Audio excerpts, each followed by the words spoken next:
তো ফাইনালি আমি এই যে রুমে বললাম মহিষের মাংস নিয়ে, এই যে মাংস এখন ডালমো দেখ পান।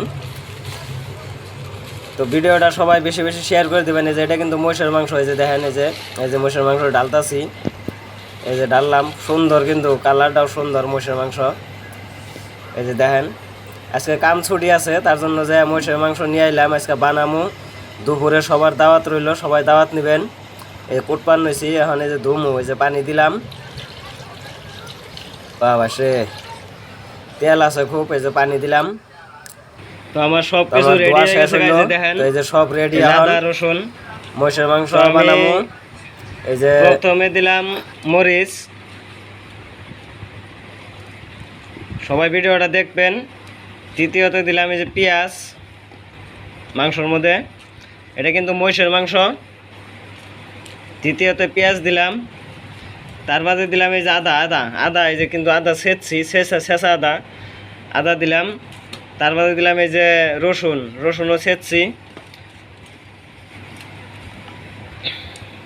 তো সবই দিলাম, এই যে দেখেন সবই দিলাম। ভিডিওটা দেখবেন, ভিডিওটা কিন্তু একটু লং হইব, তো ভিডিওটা সবাই ধৈর্য সহকারে দেখবেন। তার বাদে দিব আমি এই যে মিট মশলা, এই যে মিট মশলা, এই যে আমি মিট মশলা দিলাম। তার বাদে দিব হইলে এই যে মরিচের ফাঁকি, যেটা পাউডার, এই যে মরিচের ফাঁকি, এই ফাঁকি দিলাম।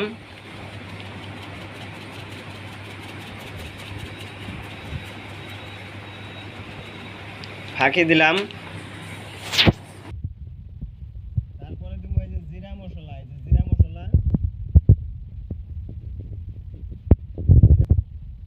তার বাদে দিলাম এই যে হলদি পাউডার, এটা হলো হলদি পাউডার, এই যে হলদি পাউডার দিলাম। তার বাদে হলো গরম মশলা, তাহলে যেটা মাংস আসলে গরম বানাইবো, এটা হলো গরম মশলা। গরম মশলা দিলাম। গরম মশলার পরে এই যে হলো লবণ, নিমক, এই লবণ দিলাম মোটামুটি 1.5 চামচ দিলাম। এটা দিলাম লবণ। তার বাদে হলো এই যে তেল, সরিষার তেল নাই, এটা হলো রিফাইন দিলাম। সব দেওয়া শেষ, এখন এই যে আমি মাহামু, এই যে মাহাইতেছি।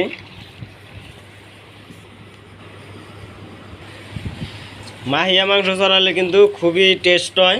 দেখেন মাংসর কালারটা কীরকম হয়েছে। তো মাহানি শেষ হইলো আমার। তো এই যে মাহান শেষ হয়েছে, আমি গ্যাসে চড়িয়ে দিব। এই যে দেখেন, সবাই দেখতে থাকেন। এই যে গ্যাসে আগুন ধরিয়ে দিয়া এই যে চড়িয়ে দিলাম। কালার কিন্তু হয়েছে সেই মজার কালার হয়েছে, দেখেন মজার কিন্তু কালার হয়েছে। সবাই দেখবেন ভিডিওটা, আর বেশি বেশি শেয়ার করে দিবেন। এই যে আমার মাংস ভরা হয়ে গেছে গা, মহিষের মাংস। সবাই দাওয়াত নেবেন দুপুরে। মহিষের মাংস অনেকদিন পরে খামু, খুব মজা লাগবো সবাই মিলে একসঙ্গে বইয়ে খাইলে। এই যে দেখেন ফাইনালি আমার সবজি হয়ে গেছে গা। বহুত দিন বাদে মহিষের মাংস খামু, খুব মজা লাগবো। সাথে এই যে ভাতও চড়াইছি, ভাতও বয়ে দিছি। সবাই আইবেন, দাওয়াত নেবেন, সবাই এক লগে বসে খাবো। তো আমার কিন্তু রান্না হয়ে গেছে, সবাই শুভ দুপুরের দাওয়াত নেবেন। এই যে ভাতটাও নাই, ভাতটা হয়ে যাব। তো সবাই শুভ দুপুরের দাওয়াত নেন, একসঙ্গে বসে খাবো মহিষের মাংস দিয়ে। মহিষের মাংস কিন্তু অনেক